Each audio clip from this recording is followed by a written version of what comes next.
consolidated communities use their funds.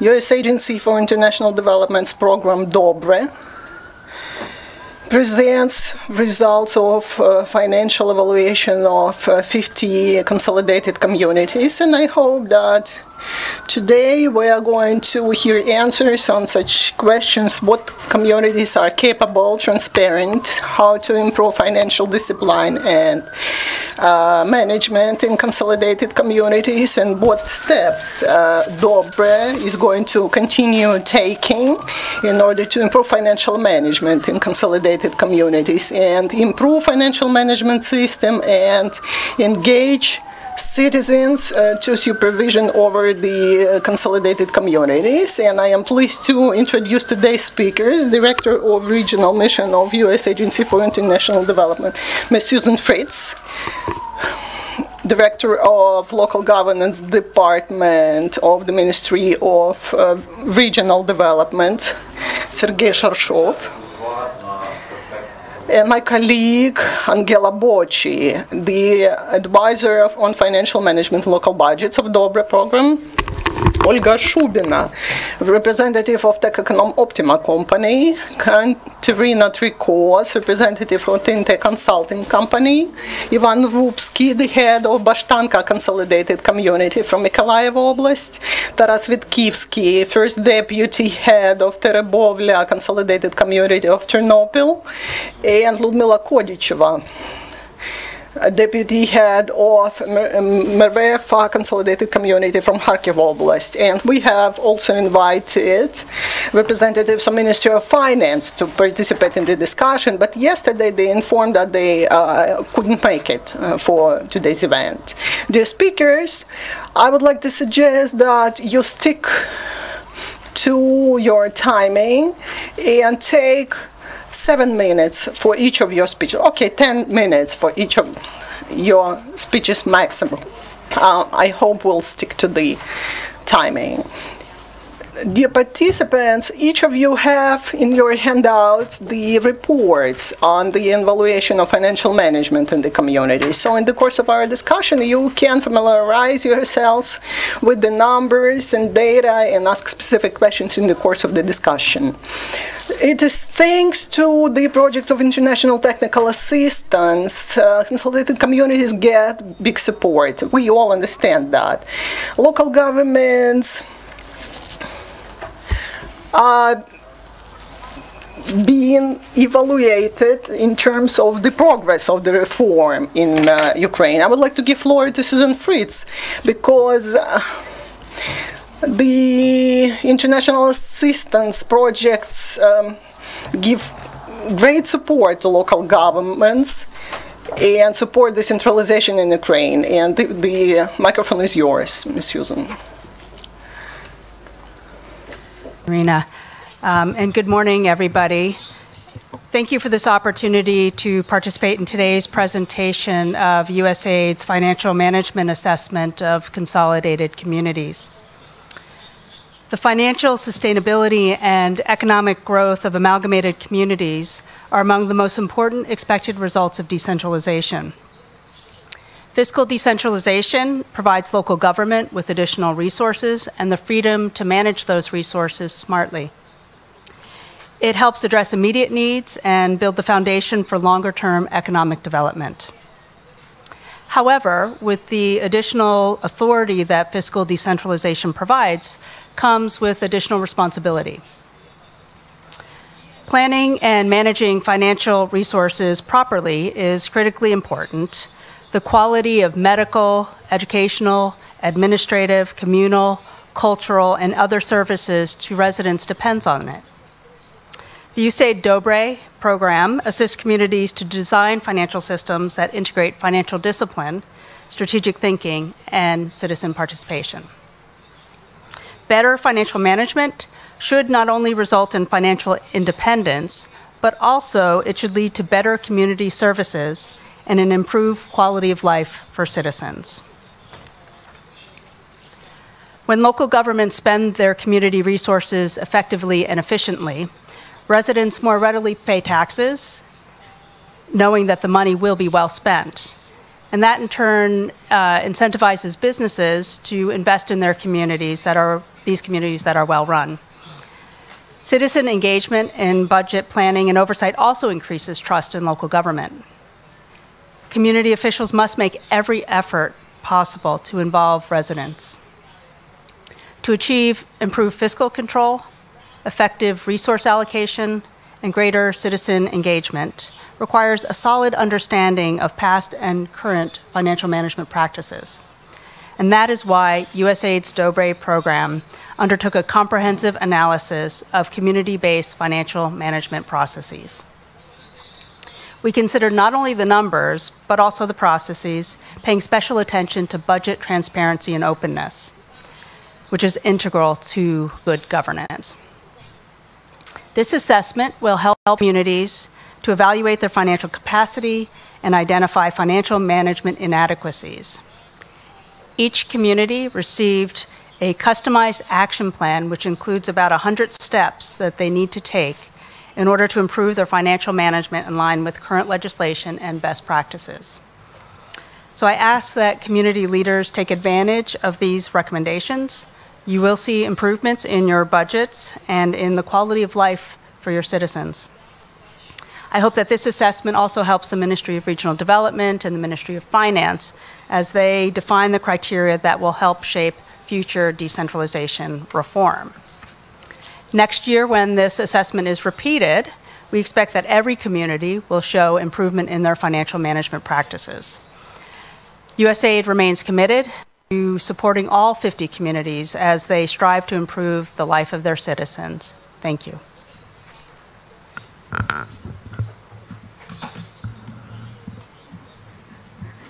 Дякую, пані Сюзан. Thank you, Ms. Susan. You have mentioned that financial management is very important for the communities, and this is precisely so because the amounts of budgets have been growing with the communities, multiplying actually. We cannot underestimate the importance and need for deep analysis of financial management in the communities.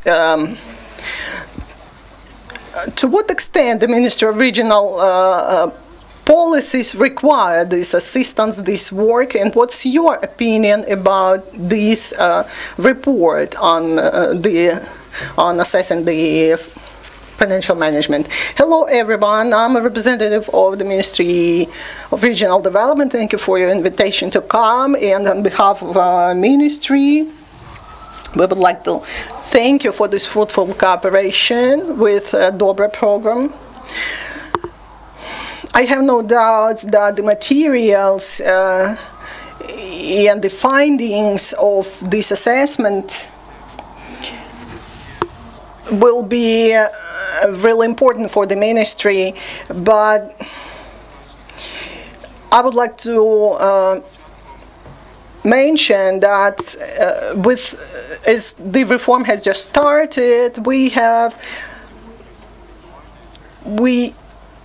it was the first launch of the financial activities of local governments, and they took a totally different approach to administering the budgets. And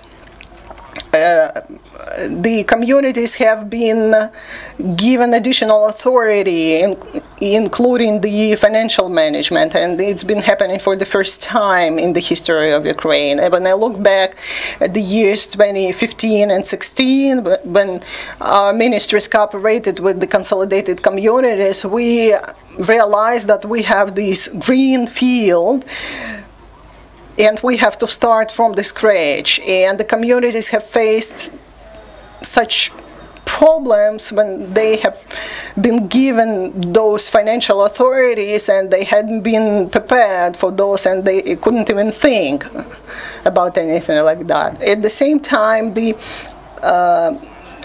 local governance reform is aimed at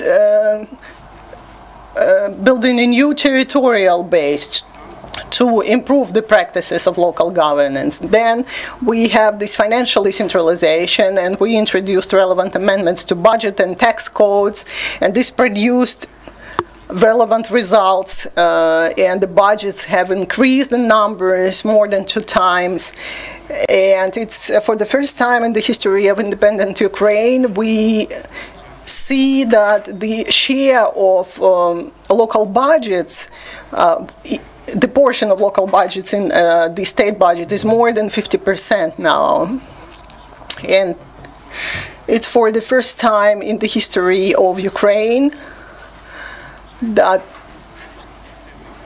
those old times deficiency budgets have been turned into the proficiency budgets, and the costs are accumulated on the treasury accounts and banking institutions by local governments. And it tells about some positive things. It tells us that the communities have money, they have funds, but on the other hand, this tells us that we don't have that human potential, human resources that can disburse these funds in their full capacity and timely. When we talk about the importance of the results of this assessment, I believe that the positive fact is that this technical assistance program is not only doing the analysis of legislation in decentralization, but it also evaluates the tools available on the level of the communities, and this helps us. This helps local governments to obtain additional assessment of their activities and see how the reform is progressing and how it's influencing. And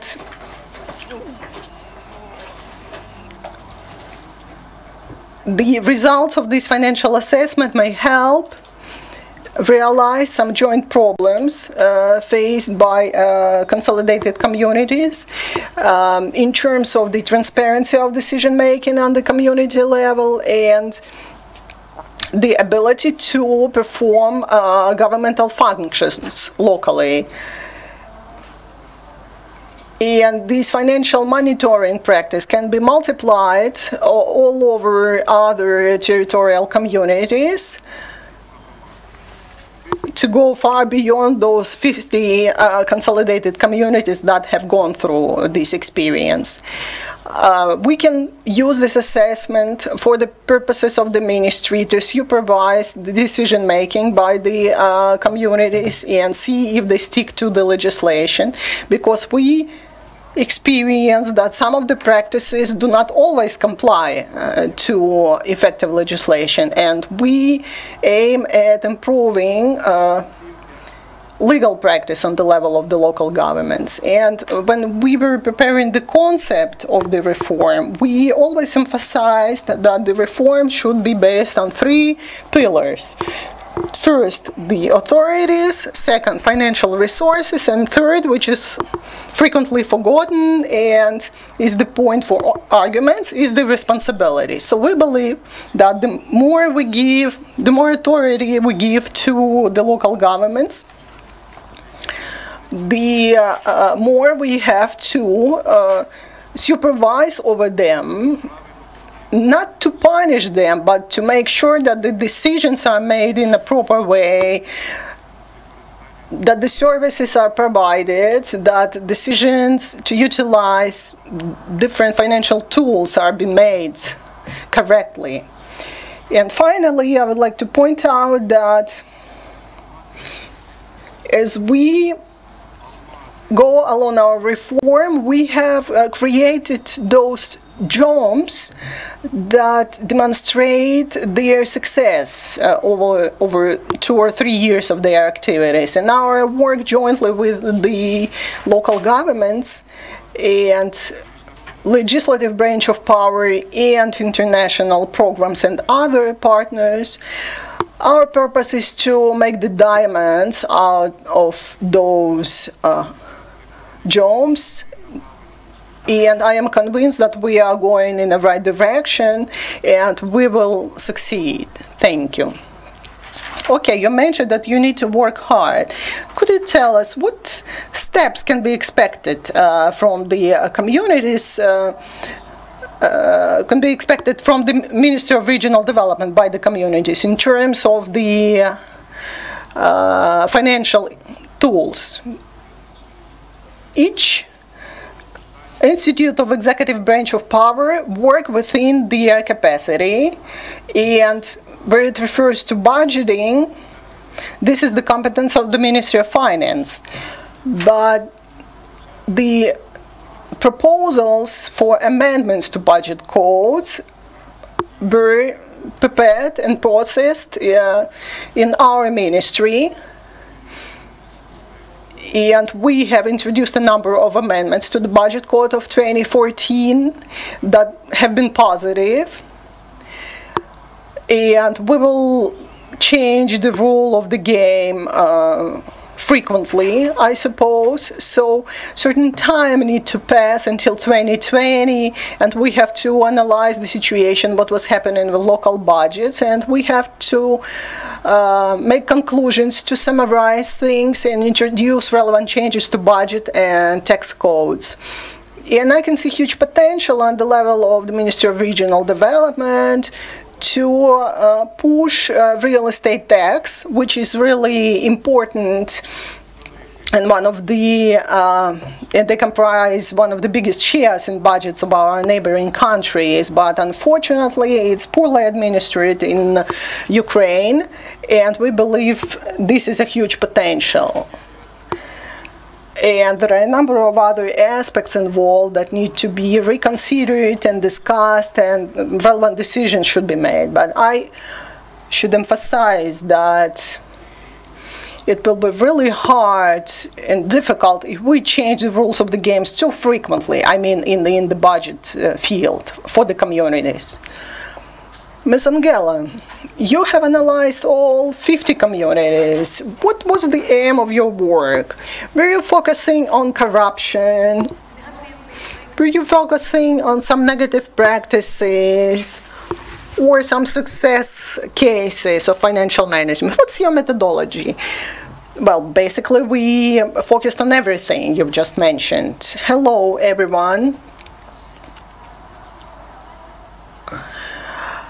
I would like to mention that the analysis we've done for 50 communities, our biggest task was to identify the biggest financial challenges of our communities, to what extent they stick to legislation, and if they are really capable of performing the functions that have been granted to them. So we have designed special methodology for evaluation of our communities that comprises of several stages. First is evaluation of the main areas: payments, collection of revenues. You can see all of this on the slide. And we have evaluated all the processes taking place, and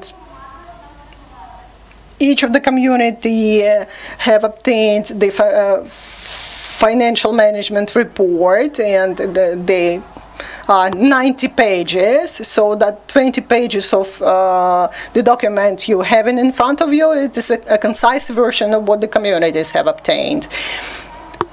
And they have also obtained the financial management improvement plan that comprises of 100 steps, how to improve their activities in each area, and we gave them the sample documents that they can use and already using in their work. So if some of the provisions haven't been adopted, we provided to them the draft of the provision. And we have traveled all over these 50 communities with our experts and did the presentation and held lengthy discussions with the management of each community, because in some of the themes, unfortunately, our legislation doesn't allow to move forward, and that's another issue. And I will be giving you the general summaries, and the auditors will follow up on more specific areas. And one of the major problems we have identified is discrepancy between the social economic development program and local programs and the financial resources and the strategic goals. So we face the situation when the strategy plans live their life and it's not connected with the life of the communities. And unfortunately, the communities do not know what amount of transfers they will be getting annually, and it's hard for them to plan their activities. And most of the communities are very weak at designing strategic projects and including different indicators and plan their activities. So this is how we did the analysis. We took the strategy, we took the program for social economic development, and we took the operational strategies. And this is the bad example where you can see that there is huge discrepancy between the real situation and what's written in the plan. But we instructed them for each operational goal to be coordinated with the operational activity. And last week, it was one of our last trips, we visited the community where they did major renovation in school, but the school only has 5 students, and the question is how to effectively use the funds, and that's just one of the cases we faced in most of the communities. Also, most of our communities relied very much on the rating of the Minister of Regional Development, and we are grateful to the ministry for this beautiful rating. And the communities were pretty much focused on how to get higher along the ranking. And when we analyzed all 50 communities, we could see that it's not always that the level of financial capacity is directly connected to the level of financial management. And we have selected a few communities and a few documents that are in the leading positions on the financial management. But unfortunately, they do not design the main documents that are needed by the budget code, and they do not perform the functions that are prescribed to them with the legislation. And the next issue was administering of tax and non-tax revenues. And executive committees of the communities, they do not have this right of administering taxes because this is the duty of fiscal service, and they only get the final collection rates, and they cannot possibly control the collection to the budget, and the question is how to further form the budget. They do cooperate with the state fiscal services, but it only applies to land tax when the fiscal service sends bills to the communities to pay land tax, and that's the end of the cooperation. So the central government should somehow rectify for the situation and improve the practice. Then budget proceeds. Most of them are of social nature to cover healthcare and education. And most of the communities were not prepared to undertake the functions entitled to them by the government. And in the healthcare sector, there are a number of communities that haven't undertaken the function of the administration of these costs. And some of the communities are reluctant to undertake the responsibility because of some political risks involved. But we keep telling them that this is their future and they should move on in this direction. Then we analyze the procurements, and we analyzed all the processes taking place there, and we have identified the communities where, with the conflict of interests involved, with violation of legislations, but there were very few of them, just 5 out of 50, and we'll be working to minimize the risks. And in DOBRE program, we want most of our communities do most of the procurements on the lower scale. Improving asset management work, and it's great that the Ministry of Regional Development understands that the real estate tax should be one of the revenue and of the key revenues for local budgets, but very few work has been done in communal properties. They do some on land, but the inventory of communal properties is very weak, and it's beyond, most of the assets are beyond the inventories, and this is why we also have to focus. One of the major challenges is engaging citizens to budget process, budget transparency, and so far very few communities have this transparency culture to show what are real collections and expenditures. And in the surveys we have done in each of the communities, just 10% of population mentioned that they are engaged in budget process.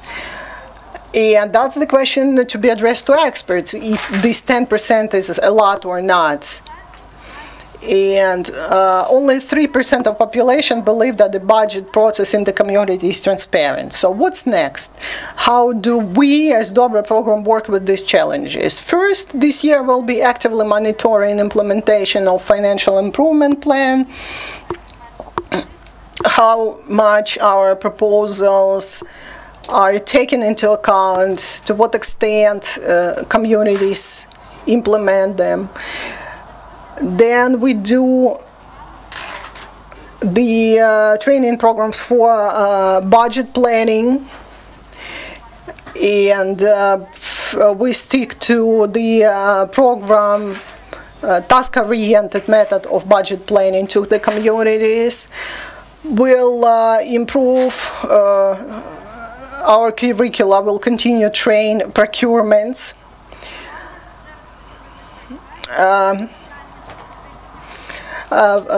Financial integrity in the communities. We have already started engaging citizens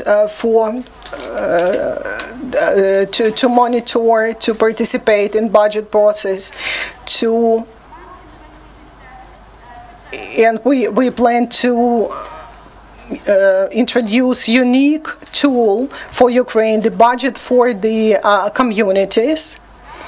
And we work on the development of budget simulator, and we'll visualize it so that on the community map you will be able to track what budget load this new project of road renovation, for example, will have, and so on.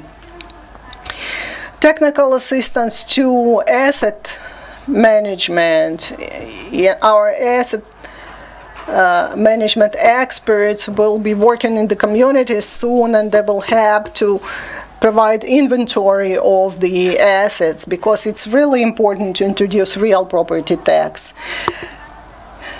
Improving of internal control for the communities, and our assessment practice was a test for the communities how they will survive the next audit, and this was one of the most tragic moments in their activities. So we'll be working on the system of the inner control, and since only 4 communities out of 50 have relevant systems in place. And generally, I should say that most of our communities that have obtained that reports, very happy to see it, because they are aware of their weaknesses and what needs to be improved. I thank you for your attention, and we are looking forward to our further work. Now I understand why you asked for 10 minutes, but you totally stick to your timing.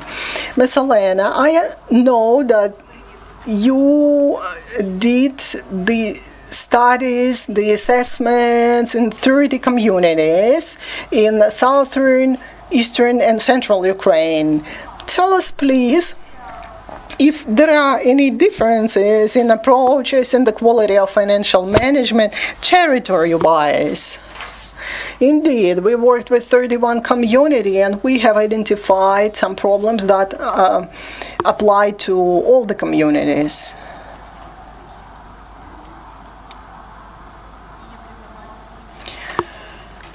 Of many oblasts, and when I am reporting on our findings, you will see it.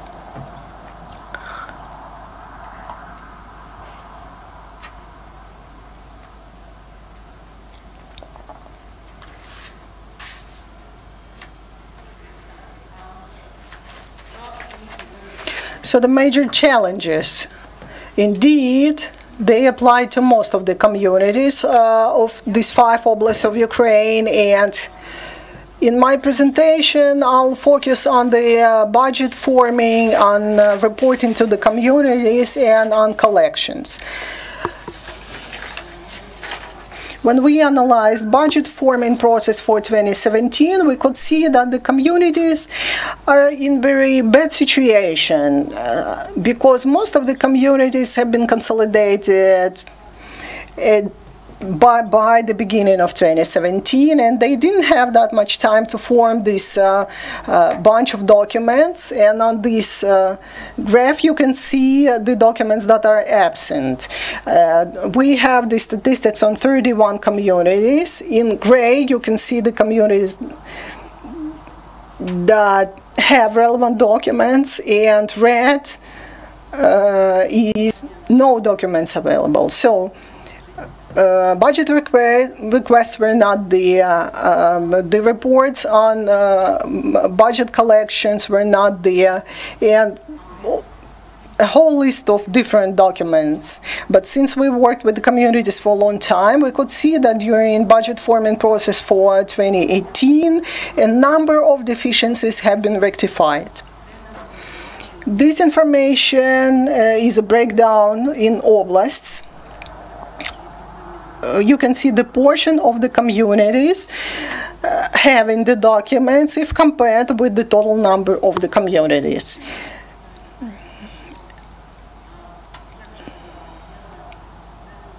As Angela mentioned, the citizen engagement to budget forming is very low. And there are a few communities that have been actively working in this Bashtanska and Merefyanska community, being one of the leaders. And the mechanism of participatory budgeting is becoming popular. In 2016, it was hardly applied anywhere. And in 2018, we can see active using of this budget. Publication of the budget information to the communities, and a lot needs to be done. Because when we analyze the level of publications, we could see that not all of the communities publish the budget information, budget execution, amendments, relevant decisions made. No budget passports have been publicated. No, there is almost no the notion of analytical presentation of the budget. There is a nice case of Slobozhanska community that reports to the community on daily basis in analytical form. This is the information with the breakdown into oblasts, how the announcements are being made to the communities. You can see the percentage of that. We have analyzed the revenue collections, and unfortunately financial capacities of the communities cannot be compared among themselves because some of the communities have large industrial facilities on their territories. Then in green you can see the own revenues of the communities, and in red these are these are state central interbudgetary transfers. And we have made calculations per capita and you can see how different financial capacity of the communities is. And some of the communities couldn't fit within this diagram. But the revenue structure, if we take out inter-budgetary transfers, is pretty much comparable, and most of the revenues are formed by taxes and duties. Unfortunately, most of the communities do not use this source of non-tax collections, and I'm going to explore that later. And very few communities use the opportunity of putting costs on deposit, and these are normally the funds of the environmental tax, and they have very specified sources where they can be spent. Unfortunately, communities do not use at full capacity non-tax revenues, like revenues from rents of communal properties,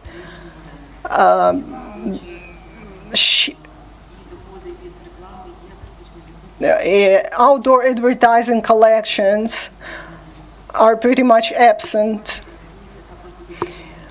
Not all of the communities use some additional opportunities. They do not submit projects for financing by the State Regional Development Fund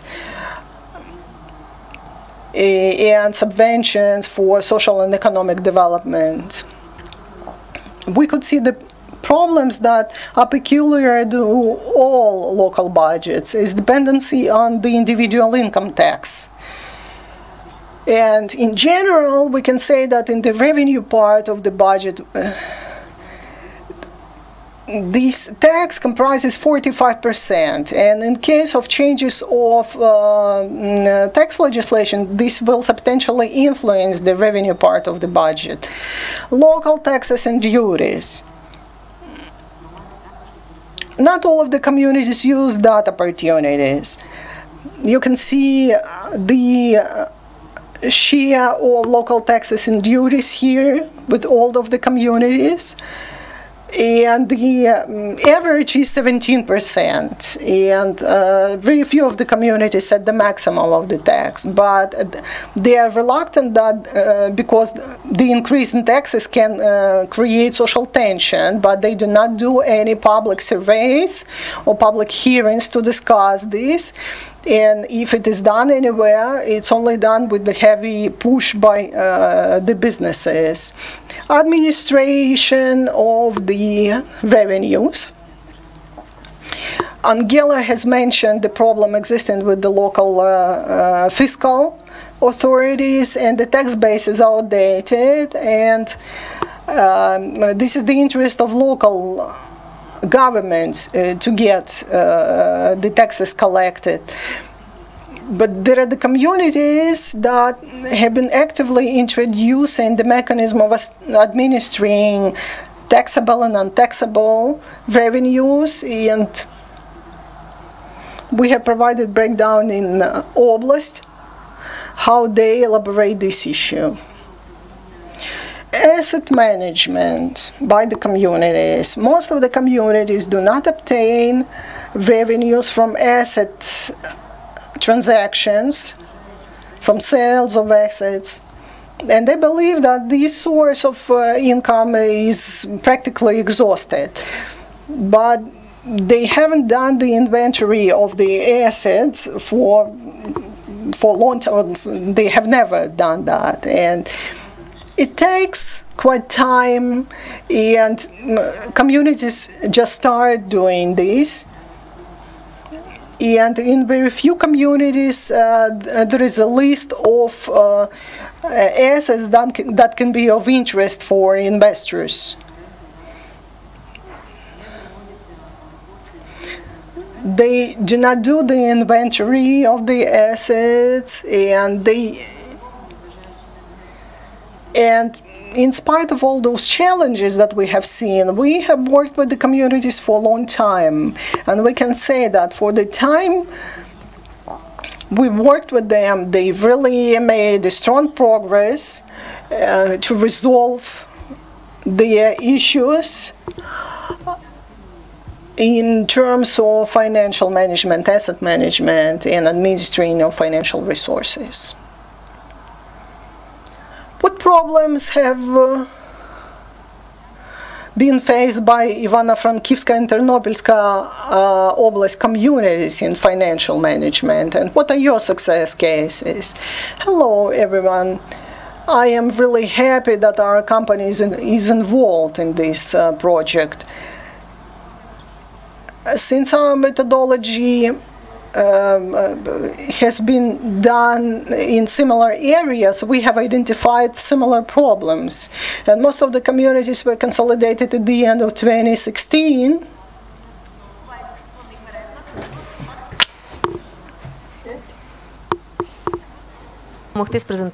So please help with presentation.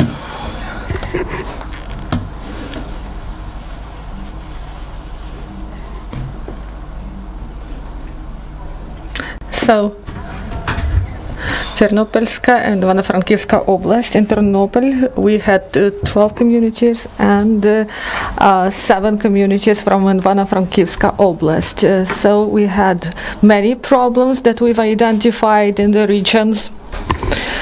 Could you please a little bit slower? We have time. So these communities were created mostly in 2016, and they had a little time to go through all the stages, and the budget legislation was hard to implement when these instructions and terms were formed. And once again, in 2018, we analyzed the situation. The situation improved, and many communities improved their activity, and they adopted the strategy of development and plans of economic development and local programs. Once again, I would like to say that communication strategy, it should involve community in finance management, but only several communities included public hearings, and the Merefyanska community adopted this provision on public hearings and on communication strategy. So Olga has said a lot about the collection of revenues, and I would like to focus on such a problem. This is general information and statistic data of the community. We analyzed the data concerning the information about communities on sites and the provisions of the Cabinet of Ministers with the division observances for the communities, and sometimes data do not coincide in Ternopilska Oblast, in Ivano-Frankivska Oblast, and the community had less subsidies because of that discrepancy in data, and these indicators are really important for these communities, and this is the problem connected with the census, and participation of the state is needed because communities themselves, they cannot correct the situation. So there should be proper cooperation between local government and central government. Also the same situation we faced in Ivano-Frankivska Oblast, and here we see the communities with the biggest discrepancies. About the procurement, the communities adhere to legislation. They created tender committees, they work, and also there are procedures concerning procurement, and they should save money in the process, and this process should be transparent, and it provides us the opportunity to see that everything is okay in financial sphere, and this increases trust of people to local government. We see that in several communities they carry out these under threshold procurement procedures, and some I would like to say about the Putivska community. There these procurements are made, 50% of procurements are made according to these provisions.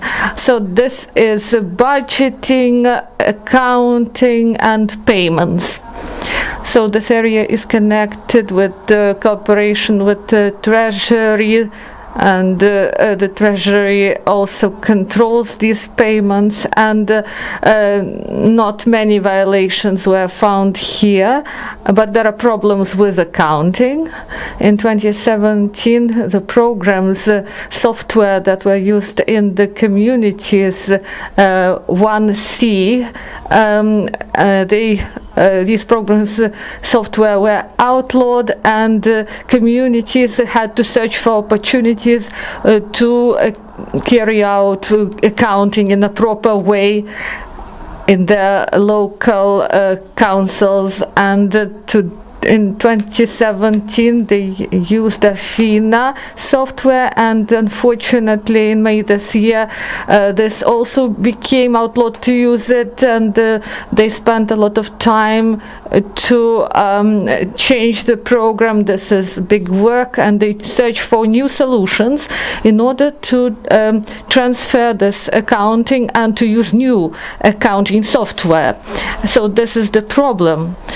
And the state should help in this, to develop software that would allow to carry out accounting operations and also to take into account other issues. So publication of information in Ternopolska and Ivano-Frankivsk Oblast. It's similar as it is done in the eastern oblasts.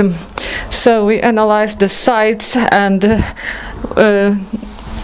some decisions about the budget were not made public on their sites, but when we analyzed the situation at the end, they added a lot of information to their sites, and the situation is quite different now. So at Ternopil and Ivano-Frankivsk Oblast, you may see information on their sites, and in several communities they introduced visualization of the information about the budget, also budgeting. So this is a big area of work that needs separate attention. We speak often that communities increase their profits, but sometimes we forget that at the same time the expenditures also increased more than 50%, and sometimes even 70–80% of expenditures are for the support of educational institutions. And if we analyze economic area, all these expenditures, out of all of them, the majority is spent for pedagogical workers, it is spent for salaries. When we analyzed 2017 and compared the subsidy and the proceeds and expenditures, we saw underfinancing nearly in all communities. If we analyze education subsidy and subsidy for the educational institutions, the funds are not enough to cover expenses that are needed.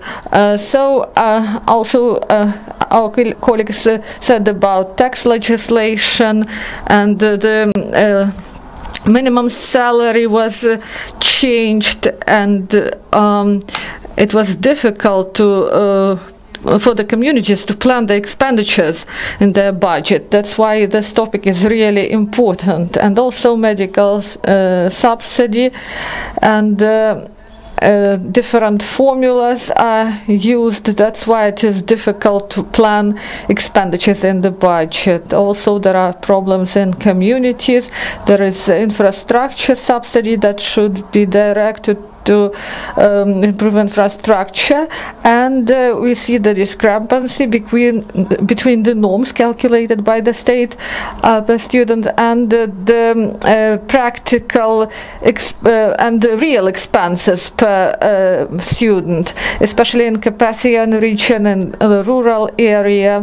sometimes they exceed 40,000 per student, and communities, they cannot accept this. And also communities, they understand the situation and they carry out monitoring at the institutions, and in the majority of communities they reduce technical personnel, and people work not full-time, and in order to reduce expenditures for this area. So also in 2017 there was a big problem because the subsidy was provided in the second part of the year and communities were not able to use it efficiently, and all the money that was not used were returned, and some projects were not successfully completed in the communities because of this.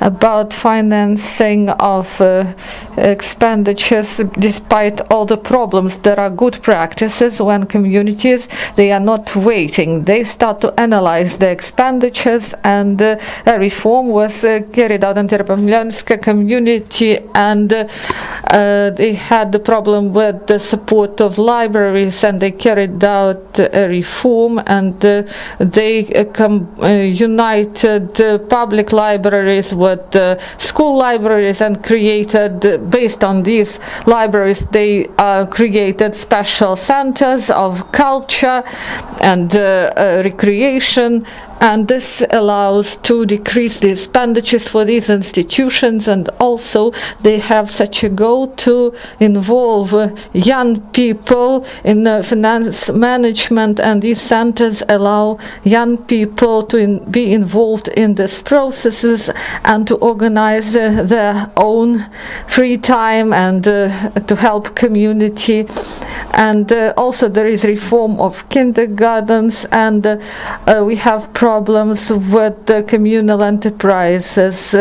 Mostly they are they do not bring profit, and they have subsidies from communities, and also there is information center, and the money was provided for it, and we hope that this will be the center for the process to the budget. And also this is popularization of the community and the popularization of the process of unification, and we believe that we should follow the example of those successful communities. So sorry for speaking too fast. Kateryna. So you said about the Terebovlianska community, and you said that this community is successful, and I would like to give the floor to Ivan Rubskyi, head of Bashtanska community. Ivan, as I know, in Bashtanska community, you headed financial department for 23 years.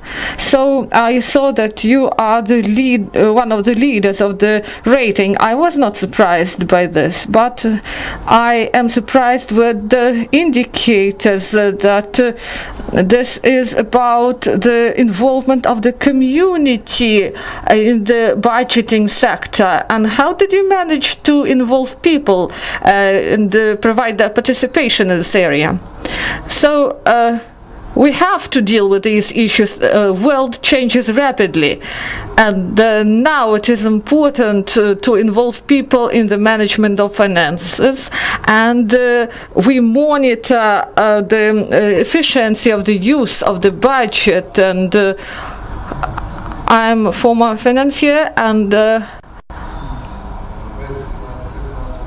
all financial department that worked before, these wonderful experts, they now work in our community, and we work together in this. And if you have finances, so you have development, and if you don't have it, you have only dreams.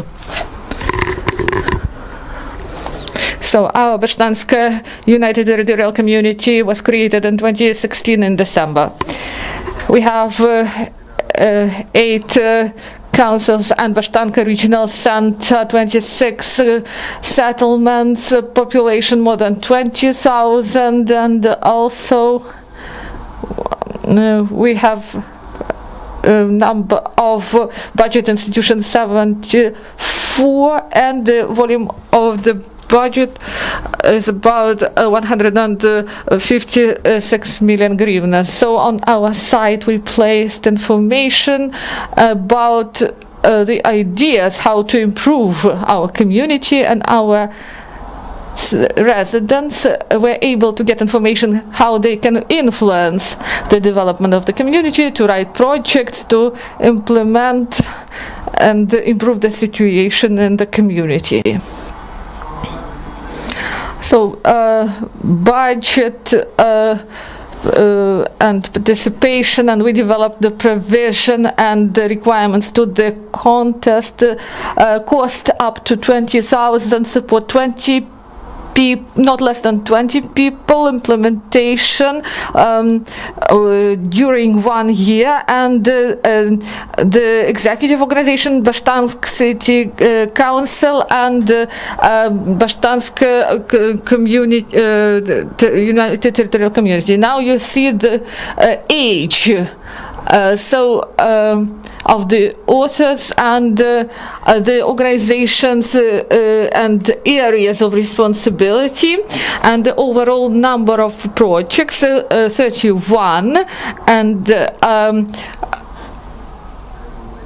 11 projects won, and there was assessment in October, and then the voting, and from 17 till 31st of October we announced the winners, and we had 11 projects that won, and for the sum of 527,000 hryvnias, and this year 550, and now we have 33 applications, and now we consider these projects.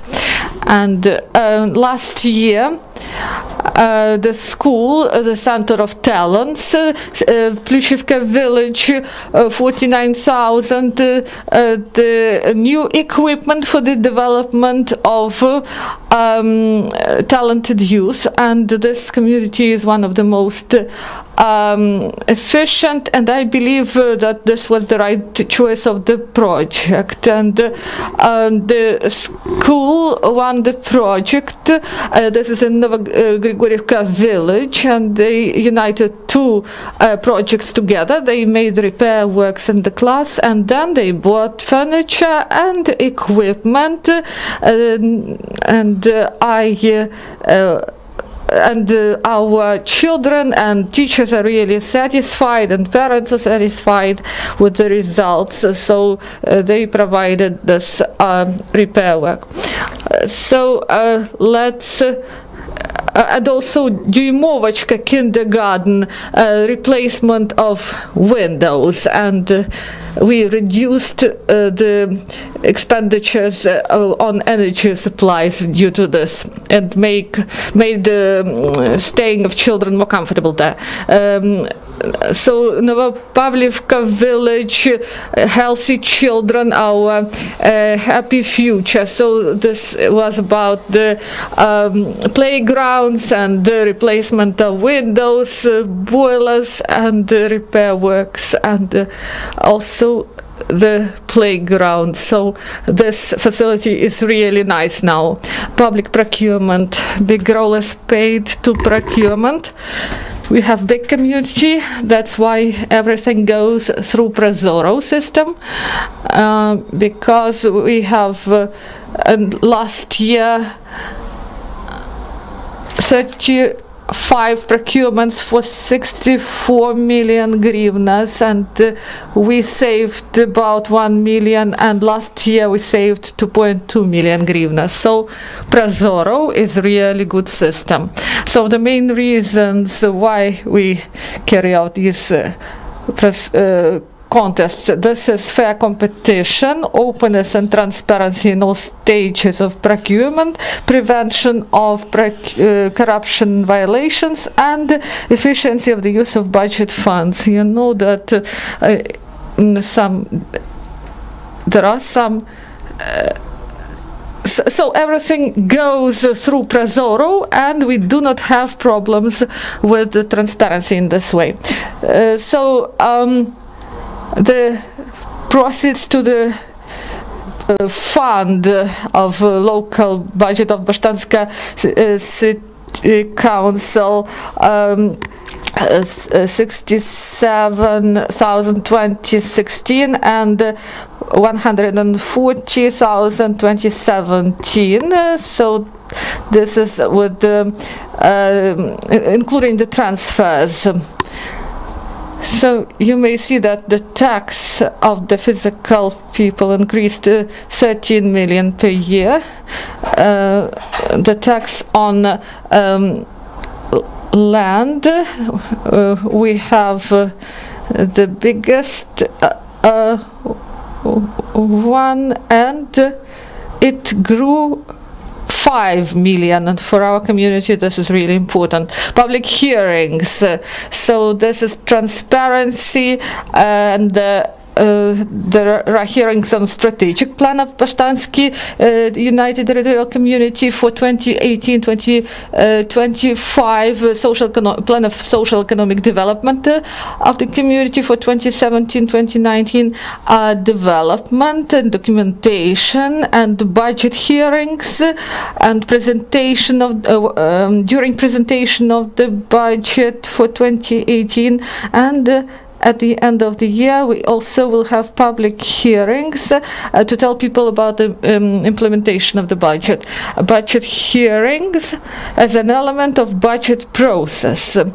And this public hearings, they are held, and the representatives of community, deputies, organizations, and the mass media representatives were present. So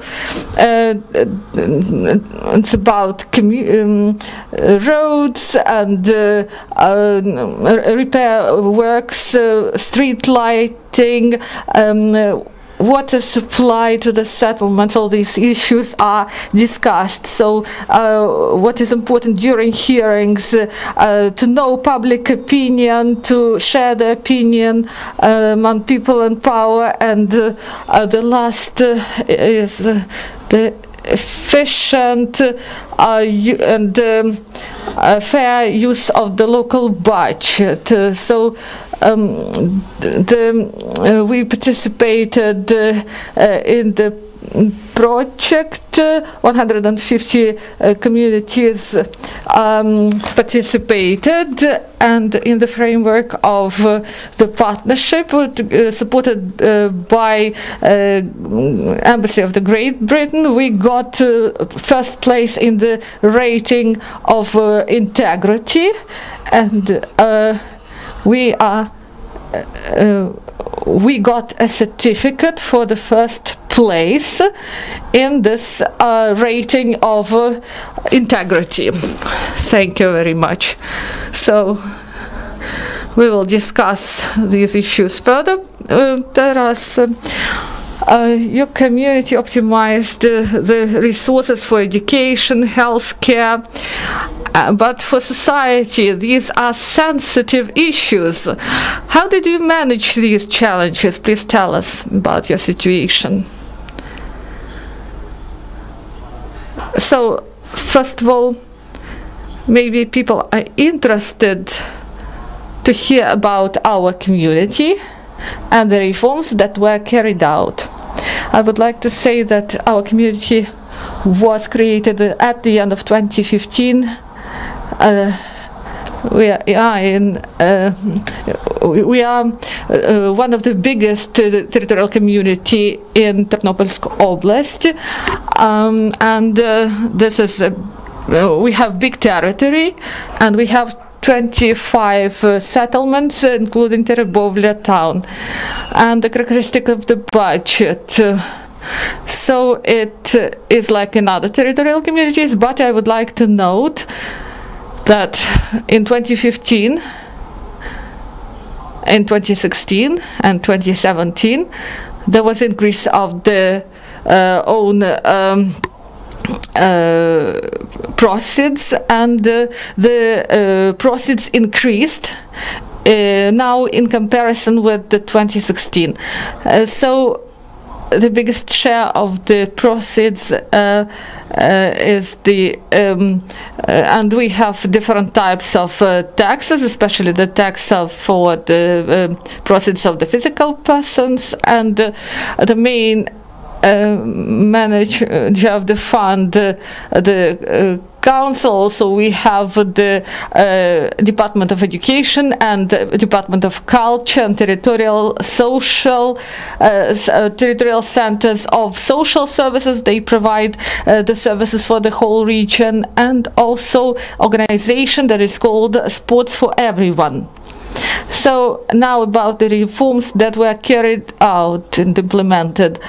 When the community was created, we had communal property that were previously on the balance of the region, 10 houses of culture and 12 clubs. They were in not very good condition, and they looked not so much attractive, and people, they want that reform provided quick results. And when someone tries to introduce something new, people want quick improvements. And the decision was taken to create the Center of Culture and Recreation, and also these centers were placed in the settlements, and we have 4 centers in we have 1 center in Terebovlianska and 4 centers in different remote settlements, and we have 3.5 million and for construction work, and 900,000 for operation of these centers. So the approach to the culture changed, and there was reorganization, due to which we had 17 new specialists in culture and these centers. We introduced new positions. Previously, we didn't have them. Choreographers, and I would like to tell you about the principle of the work of the center. So these are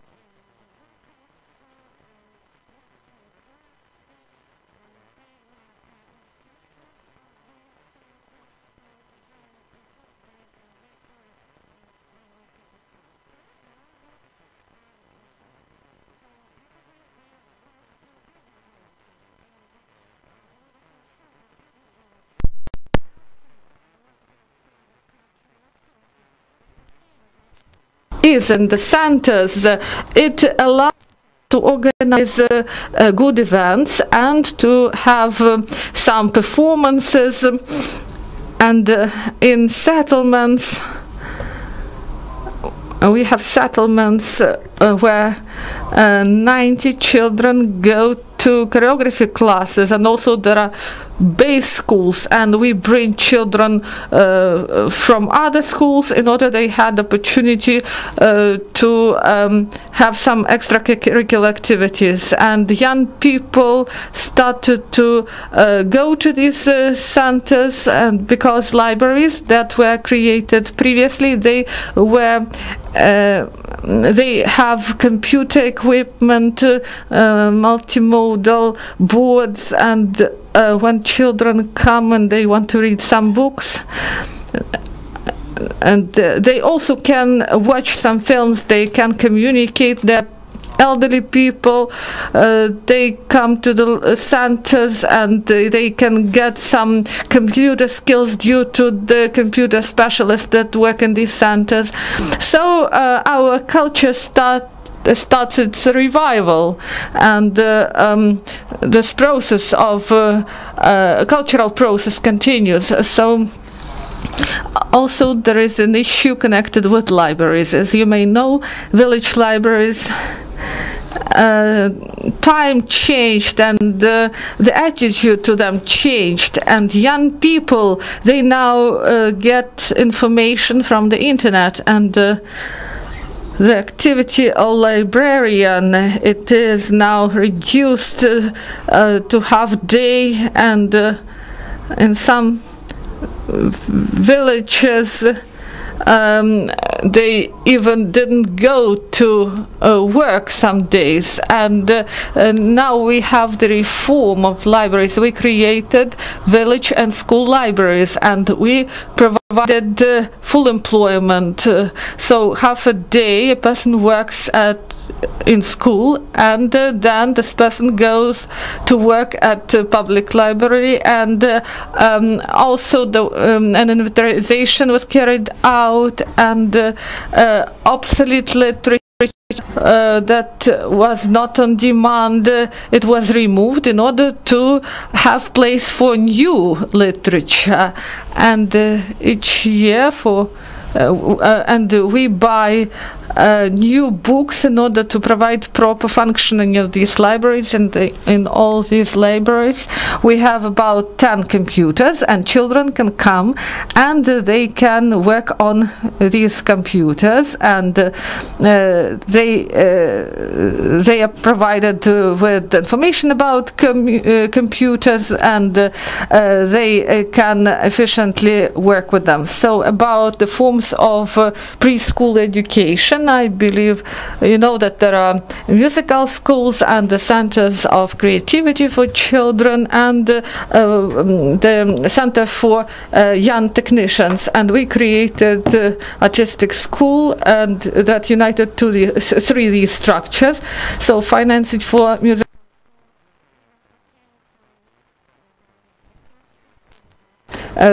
the preschool education was financed from Ministry of Education, and we created a special artistic school. We united them in single structure. There is one head of this institution, and the most positive thing is that there is no doubling.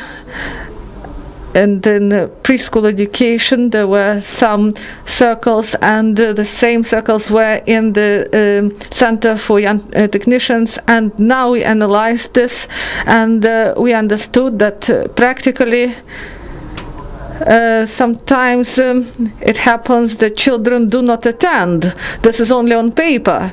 And why should we support the circle or to provide this funding if there's nothing in reality? So we create a special artistic school. We have one director of the school, and there is free education and education for payment, because we understand that the culture should develop. And as in Europe, nothing is for free.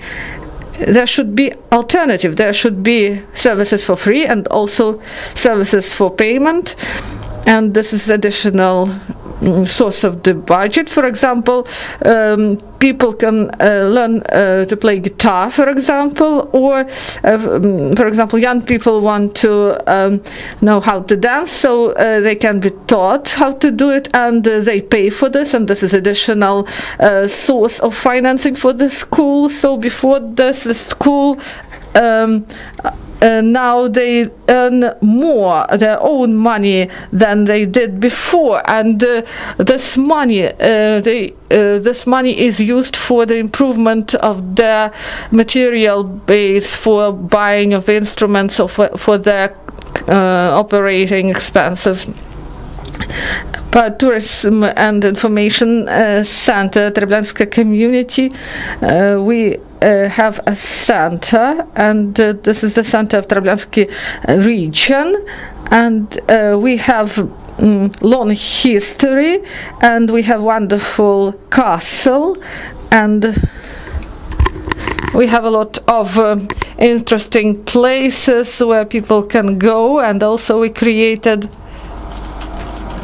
in connection with this, we created Tourism and Information Center, but it not only deals with sightseeing tours. They do not only provide information about historical values, but also the center develops and spreads the brand and coordinates advertisement activity. And in the city there was a campaign, and the town was cleared from all these obsolete advertisements, and now they established proper advertisement stands, and also they develop souvenirs, and for us it is easier. We have partner towns and partner communities, and people come to us, and we can provide everyone with souvenirs, and we can promote our town. Thank you for this additional promotion of your communities.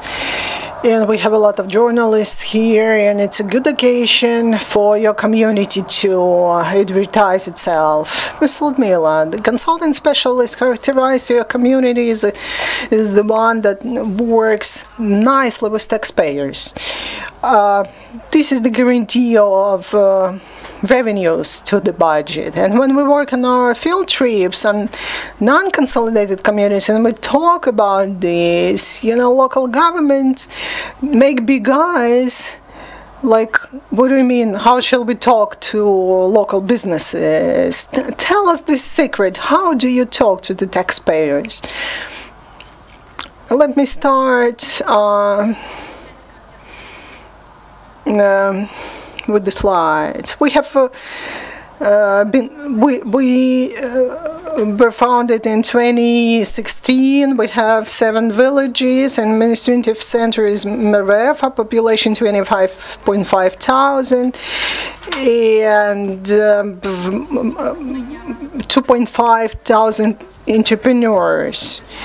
And we have approved a number of regulations that help us improve financial situation of the communities. You can see them on the slide. This is the action plan for revenue collections, outdoor advertising plan, provisions for alienation of assets, procedure for contribution, for financial contributions,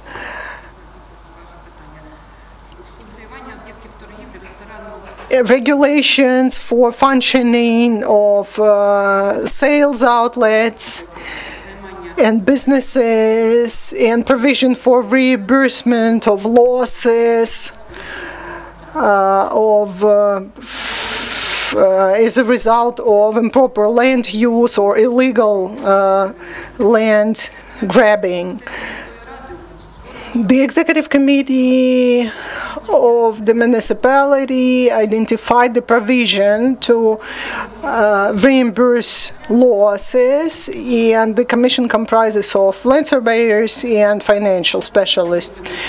And we invite businesses to participate to the commission, those who do not pay rent for different reasons. Some of they just don't want to, or some are in the lengthy process of making the documents and permits. And we offer them to make individual plan on reimbursing the losses, and we write a protocol on the losses. And if we fail to do that, then we file a court litigation against that business. As a result of that, we have additionally raised 500,000 hryvnias this year. In order to increase revenues to the budget, we work with local businesses, and we cooperate with the fiscal service of Kharkiv Oblast, and on a monthly basis we exchange information with them. We cross-check our information on collections, on taxes, and for the 5 months of this year, we have introduced 348 changes to the taxpayers database, meaning that when citizens approach us with different questions, we record this information. We record information on the land available, information on the privileges and benefits that taxpayers enjoy. We took the old database and now we update it regularly as people approach us. We have established self-regulation committees of citizens that help us with information, and those committees know their neighborhood. They know who lives where, and we are mostly comprised of the single-family houses. And even though the neighborhood may be like 100 houses, they are all single-family houses, so they're small inside. We have a permanent commission on that considers debts and arrears of all sorts. We invite those who don't pay taxes regularly, those who have wage arrears, who have arrears to pension fund payments. And in February this year, we've founded a working group on retail outlets and restaurants functioning, and we have labor person there. We have a land surveyor, and we identify the businesses that do not comply to the existing regulation, and as a result, we have we've done over 300 investigations on businesses, and we've dismantled a number of illegal outdoor advertising.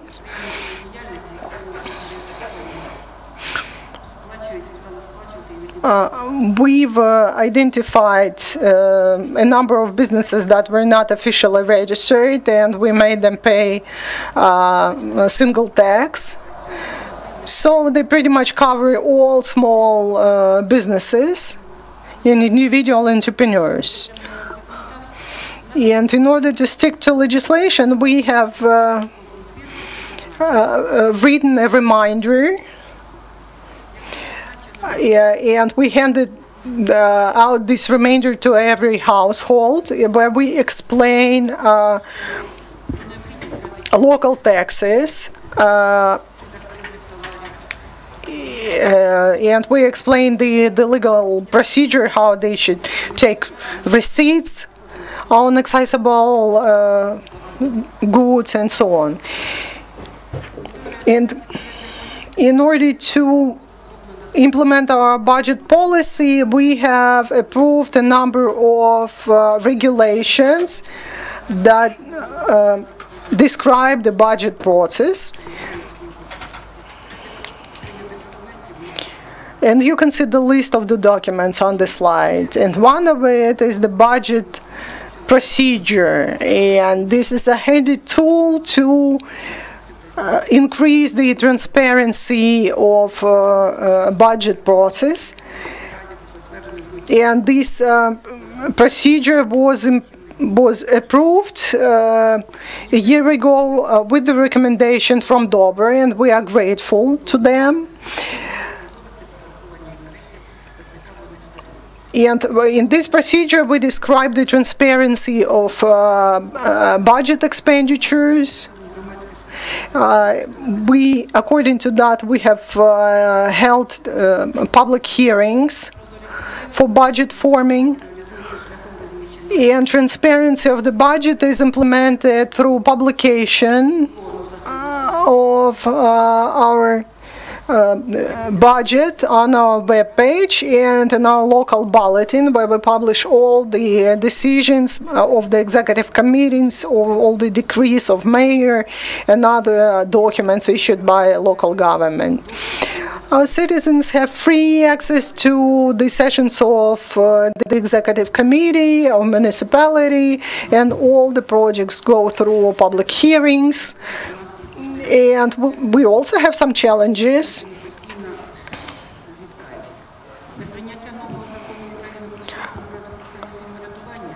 Since the new draft legislation on the service in local governments hasn't been adopted, we cannot engage qualified specialists because people choose to work for private sector for better salaries, for higher salaries.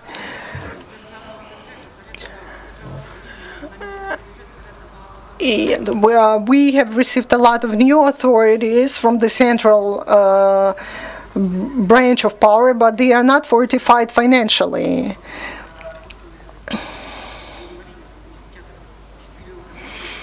And we now have to repay for the vulnerable categories of populations, and we don't have enough budget for that. And land tax is one of the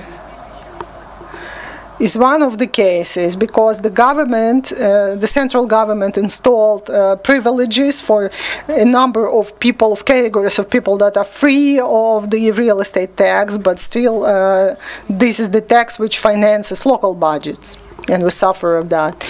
And one of the challenges is distribution of infrastructural subvention, and it takes into account rural population.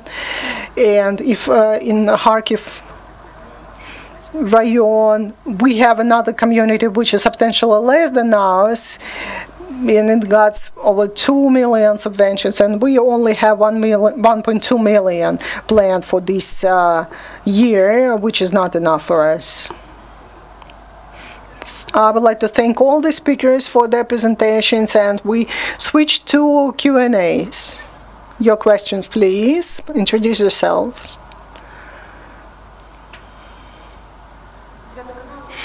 Nine-channel Dnieper. I have a question to Susan Fritz.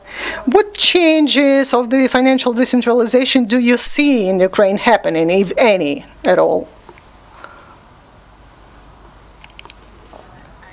I've seen a lot, and my colleague Sergey here talked a lot about the increase in resources that have gone down to the local communities, to the consolidated communities, through the decentralization process. So first and foremost, it's the finances. But my travels around the country have shown I see improvements in local communities.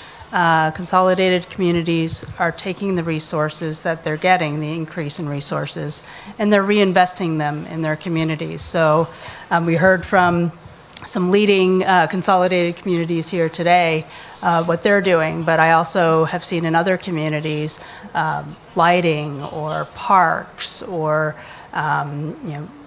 repairing some markets that people use to increase some of the economic development in the communities. So I think decentralization is working.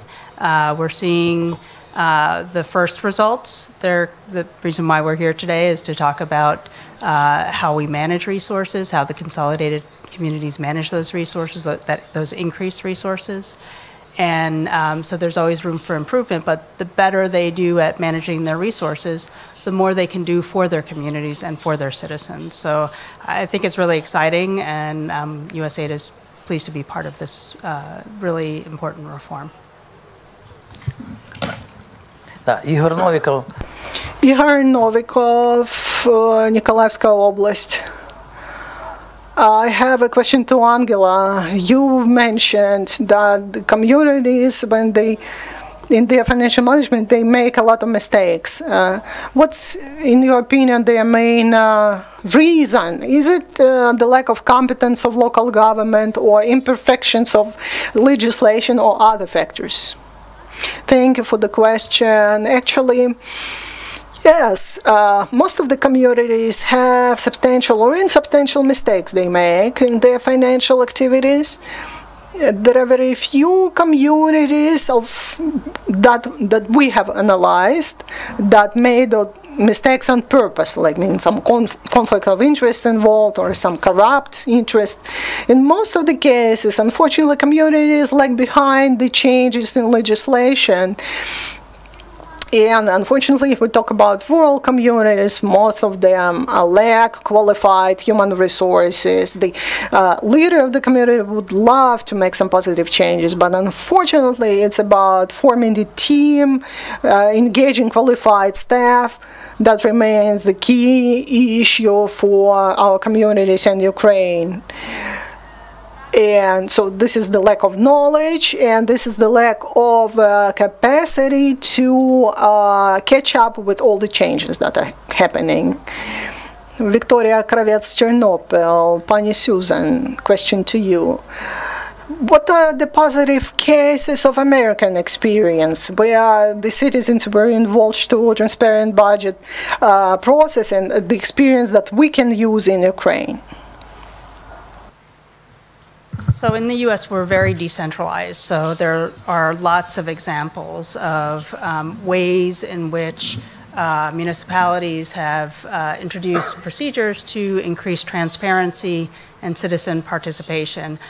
We've heard about some of them today. So they're already being introduced here or being practiced here in Ukraine.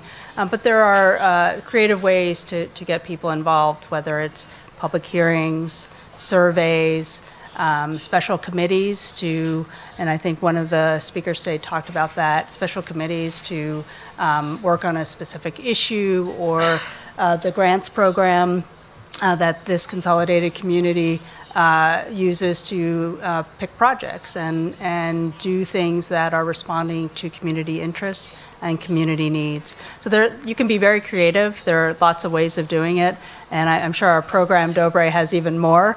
But in my experience, public hearings are big, publishing budgets, publishing information about how the municipality is spending the money, the public resources that they're given, are good ways to start. But communities should do what works for them and what their citizens want. So they should probably ask their citizens what they want as a starting point.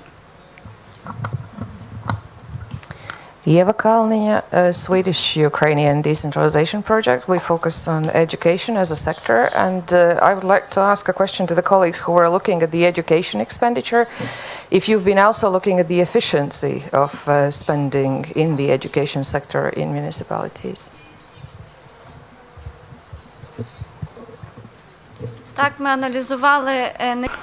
Yes, we have analyzed not just the expenditure per student, talking about education, we also analyzed the available network of schools existing in our communities, and not just for education, but also for cultural entities. And the reports our communities are producing is hard to objectively evaluate if the resources are spent adequately, but we tried our best to analyze that and evaluate the capital expenditures for education and the efficiency. And we have managed to identify a few cases, as I have mentioned, that they do major renovation of a school which only has 5 students.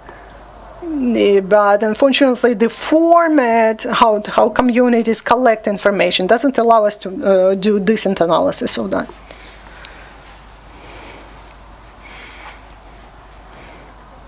Hello, Наше місто newspaper, Dnipro. Question to Angela.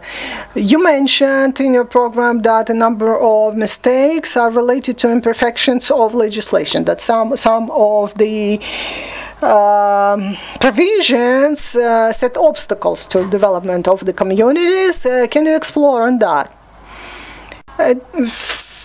first of all, is connected with tax legislation, with administering taxes. And Merefa is one of the exceptions where communities try to do administering in cooperation with the fiscal service. But when communities approach fiscal service, they hear something like, why should we share our base with you? Why should we help you administer? It's our function.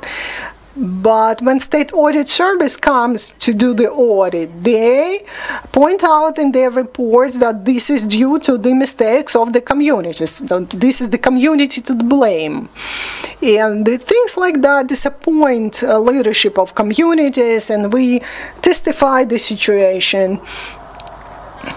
And when we talk about optimization of cultural entities, unfortunately it's prohibited in Ukraine to close down libraries and cultural entities only based upon the agreement with the Ministry of Culture, who are reluctant to agree on that. And in rural and mountain areas of Ivano-Frankivsk, they would like to optimize the network, but unfortunately they are limited by legislation, and the reaction of ministries is not positive. So those two cases, you know, when we talk about the procurement, it's pretty clearly prescribed, no problems there. So that's my answer to the question. Oksana Buchko, Ternopil. Another question to Susan Fritz. What's important to do next, both for central and local governments, to improve the number of financially capable OTCs in Ukraine? So, I think it's a long-term prospect. We can start, these communities can start with the recommendations that each has been given. They've been given a tailored report for their community, so they can start developing those. In terms of capacity building, again, through implementing these recommendations, I think the assessments themselves are a learning process, and hopefully the workers in the communities are learning from that process. I think there's a lot that we as donors can do, but also the central government. I know Ministry of Regional Development is very interested in the issue of capacity building for communities to make sure that the resources, the increased resources they're getting, are managed properly. So I think it's a team effort. There's a lot to do, but there's a lot going on right now, and even within the communities themselves, there's a lot of self-learning happening.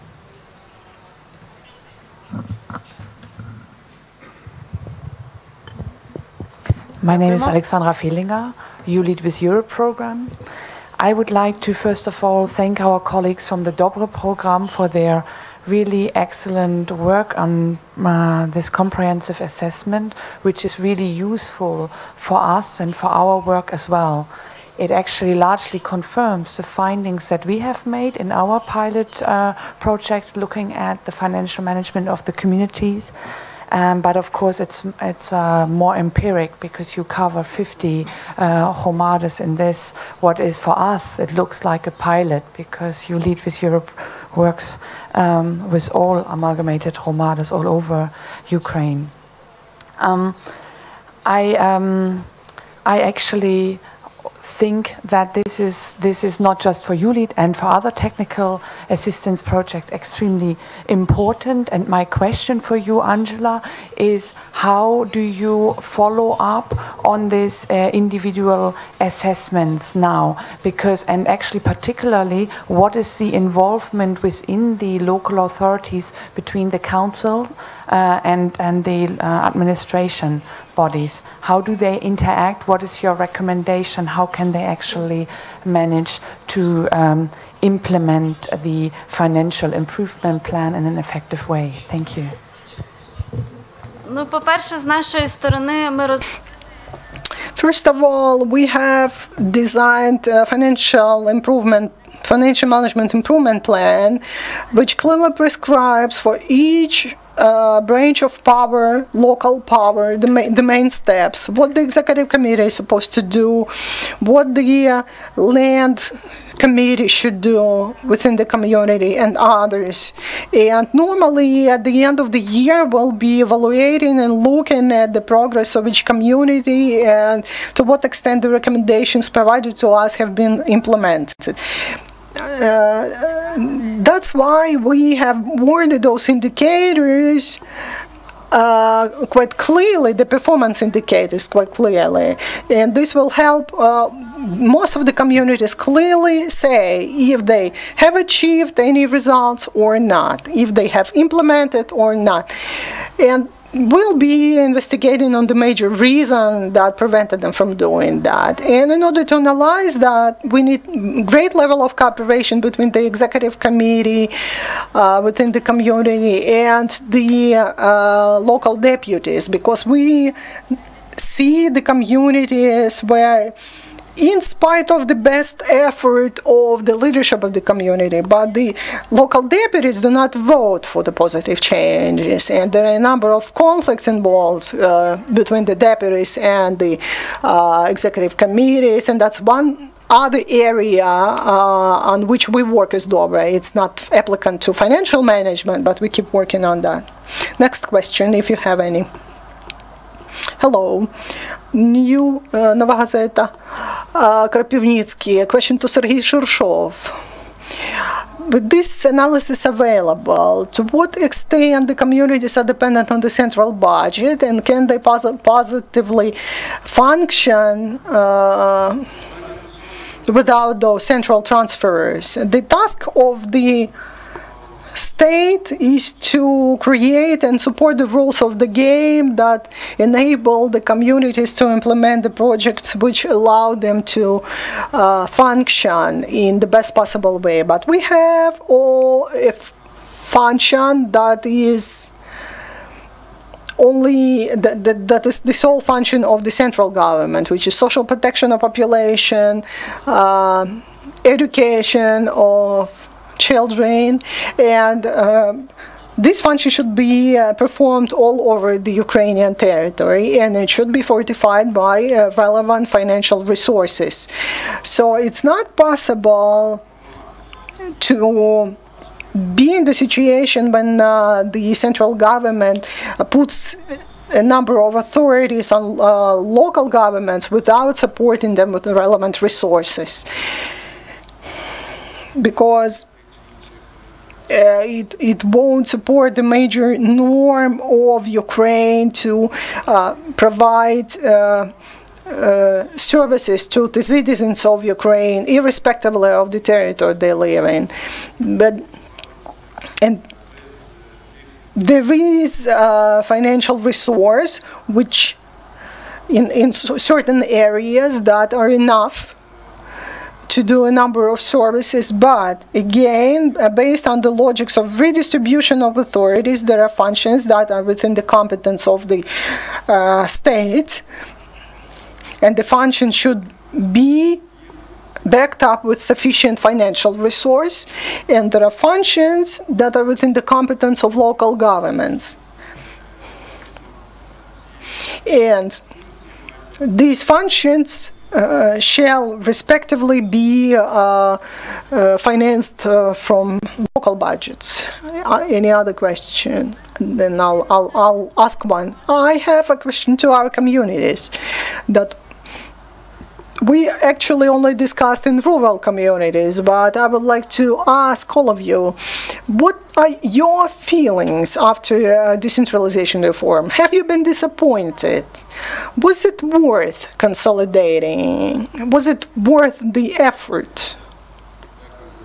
Thank you. That's a very interesting question. I wouldn't say we're disappointed. We have huge problems, and we've just mentioned about this financial resource. Unfortunately, a lot of authorities have been given without any financial backup, and basically people are readdressed to the local governments for a number of needs, whereas local governments do not obtain proper financing for that. But at last, the communities have time and capacity to focus on their own problems instead of doing politics. We lack financial resources. Everyone knows how healthcare is financed, but still the preferences is given to the consolidated communities, and this enables us to engage state funds, some funds for development of our territories, international donors, and we have just attracted substantial amount of investments to our communities. So we are grateful to you for this support, and I've been working in local government since the Soviet time, and it's the first time that we have such enormous opportunities for development. And we have this challenge in how to collect revenues to the communities. We know all our taxpayers, both that useful and those that are harmful, that don't pay taxes, and it's not always working because the legislation is not clear sometimes.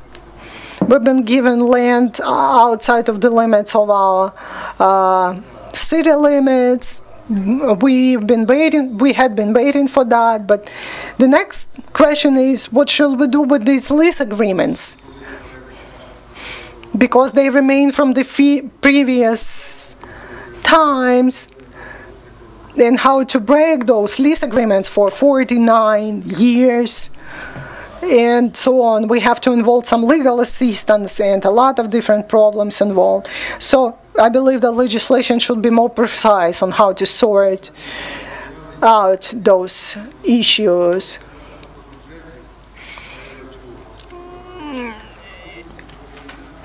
And, you know, when we have visitors to Bashtanska, they see this land and they say, how much budget you have for that?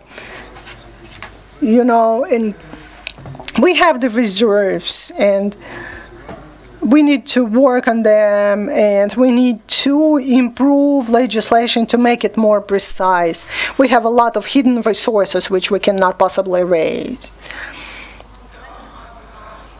No more questions. I remind you that you've just received the reports on the financial assessment, and please use these recommendations in your work to all consolidated and non-consolidated communities that watched us online.